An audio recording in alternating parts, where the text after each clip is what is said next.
बिस्मिल्लाहिर्रहमानिर्रहीम जी। 9th class ions के बारे में हम पढ़ चुके हैं। आज हमने पढ़ना है मॉलिक्यूलर आइंस और फ्री रेडिकल्स।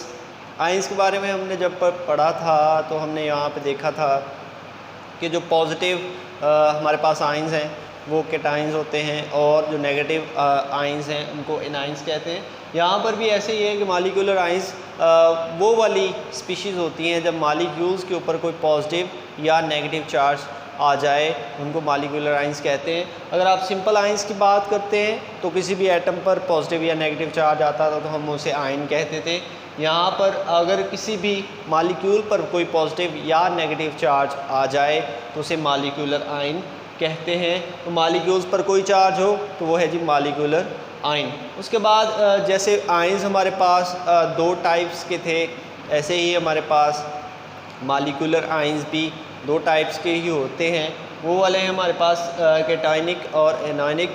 कैटायनिक जो है हमारे पास उन पे पॉजिटिव चार्ज होता है। कोई भी मॉलिक्यूल उस पर पॉजिटिव चार्ज होता है जी। जैसे हमारे पास ये CH4 पॉजिटिव है और N2 पॉजिटिव है, तो मीथेन के ऊपर पॉजिटिव चार्ज आ गया, उसका मतलब ये है कि उसमें से एक इलेक्ट्रॉन जो है वो निकल चुका है। और नाइट्रोजन जो है उस पर पॉजिटिव चार्ज आ गया तो उसका मतलब भी यही है कि उसमें से एक इलेक्ट्रॉन निकल चुका है।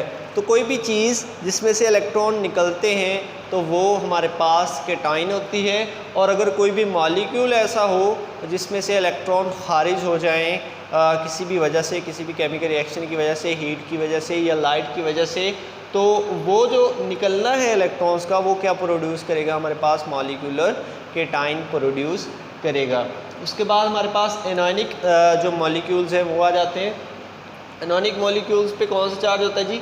Negative charge. Having negative charge, इन पे मनफी चार्ज होगा। और ये कैसे वजूद में आएंगे? ये इलेक्ट्रॉन्स हासिल करने से वजूद में आएंगे। ये इलेक्ट्रॉन गेन करेंगे, ठीक है। जैसे हमारे पास यहाँ पे सल्फ़ेट है, ये दो इलेक्ट्रॉन्स हासिल करने से सल्फ़ेट एनाइन बना है या आप कह लें एनायनिक मॉलिक्यूल बना है। उसके बाद यहाँ पे हमारे पास फॉस्फेट है, तो इस पर 3 माइनस लिखा हुआ है, इसका मतलब ये है कि ये 3 इलेक्ट्रॉन हासिल करने से बना है। तो ये जो हमारे पास मॉलिक्यूल्स हैं जी, मॉलिक्यूलर आइंस जो हैं वो भी दो तरह के हैं। जैसे सिंपल आइन होते थे तो ये भी दो तरह के हैं, कैटायनिक और एनायनिक। कैटायनिक होंगे वो जो एक मॉलिक्यूल इलेक्ट्रॉन लूज़ करेगा, उस पर मुस्बत चार्ज आएगा तो वो हमारे पास कैटायनिक मॉलिक्यूल्स बनेंगे। और अगर कोई मॉलिक्यूल हमारे पास इलेक्ट्रॉन गेन करता है और उस पर आता है मनफी चार्ज तो उसको हम कहेंगे जी एनायनिक मॉलिक्यूल्स। ये थे हमारे पास कैटायनिक और एनायनिक मॉलिक्यूल्स। अब हम आते हैं फ्री रेडिकल्स पर। फ्री रेडिकल्स क्या होते हैं? इनको मॉलिक्यूलर आयंस को सिंपल रेडिकल्स भी कहते हैं, लेकिन ये जो है हमारे पास ये हैं फ्री रेडिकल्स। फ्री रेडिकल्स होते हैं जी हमारे पास वो वाले मॉलिक्यूल्स या वो वाला ग्रुप ऑफ एटम्स या एक सिंगल एटम जिसमें ऑड नंबर ऑफ इलेक्ट्रॉन्स पाए जाएं।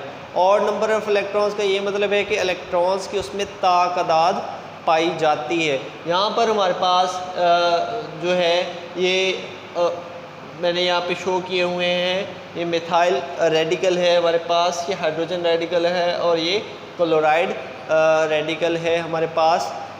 यहाँ पर जो odd number of electrons in सब में पाए जाते हैं। उसके बाद जी ये बनते कैसे हैं जी? Formed in the presence of sunlight. जब भी सूरज की रोशनी मौजूद होगी तब फ्री रेडिकल जो है वो वजूद में आएंगे, अदरवाइज़ वो वजूद में नहीं आते। उसके बाद हमने यहाँ पे जो तीसरी बात लिखी है कि इनको ज़ाहिर कैसे किया जाता है, कौन सी ऐसी निशानी है किसी एलिमेंट पर जो हमें ये बताती है कि ये एक फ्री रेडिकल है, ये कोई कैटायन नहीं है, ये कोई एनाइन नहीं है और ना ही ये कोई सिंपल एटम है, बल्कि ये एक फ्री रेडिकल है। तो वो वाली निशानी हमारे पास डॉट है। तो हम क्या करते हैं, उसके ऊपर एक डॉट लगा देते हैं जिसकी मदद से हमें पता चल जाता है कि ये एक फ्री रेडिकल है। तो सबसे जो तीसरी बात थी हमारी वो ये थी कि किसी भी डॉट से उसको ज़ाहिर किया जाता है। उसके बाद आगे फॉर्म बाय होमोलिटिक ब्रेकेज, कि इसे कोई भी और जो मॉलिक्यूल है या कोई भी और एटम इसे आगे नहीं तोड़ता, ये खुद ब खुद टूटता है सूरज की रोशनी की मौजूदगी में टूट जाता है, ठीक है। टूटने के बाद ये ऑड इलेक्ट्रॉन्स जो हैं वो पैदा करता है। ऑड इलेक्ट्रॉन्स जो हैं उनकी मौजूदगी ही फ्री रेडिकल की जो है ज़िम्मेदार है। अब यहाँ पे देखिए इसकी एग्जांपल्स में मैंने मिथाइल फ्री रेडिकल लिखा है, ठीक है, हाइड्रोजन फ्री रेडिकल और क्लोराइड फ्री रेडिकल। तो सूरज की रोशनी जब भी होगी तो हमारे पास फ्री रेडिकल जो है वो प्रोड्यूस हो सकते हैं। यहाँ पे क्लोरीन को अगर आप सूरज की रोशनी में रखें तो वो हमारे पास 2 क्लोराइड फ्री रेडिकल्स बनाता है। इन दोनों में इलेक्ट्रॉन्स की ऑड तादाद पाई जाती है। अगर अकेले क्लोरीन की गैस की बात करें तो उसमें इवन पाई जाती है, लेकिन जब 2 क्लोराइड रेडिकल बनेंगे तो उनमें ऑड नंबर ऑफ़ इलेक्ट्रॉन्स पाए जाते हैं। और फिर मैंने यहाँ पे मीथेन लिखा है, ठीक है, जो कि मिथाइल रेडिकल और हाइड्रोजन रेडिकल बनाता है, ठीक है। इन दोनों में भी यहाँ पर हमारे पास ऑड नंबर ऑफ़ इलेक्ट्रॉन्स पाए जाते हैं। तो ये जो सारा टॉपिक हमारा फ्री रेडिकल ये क्या ज़ाहिर करता है जी, कि यहाँ पर हमारे पास ऑड नंबर ऑफ़ इलेक्ट्रॉन्स होते हैं।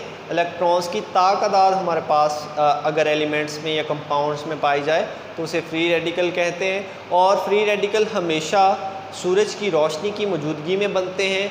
उसके बाद फ्री रेडिकल को ज़ाहिर करने के लिए हमेशा उसके ऊपर एक डॉट लगाया जाता है।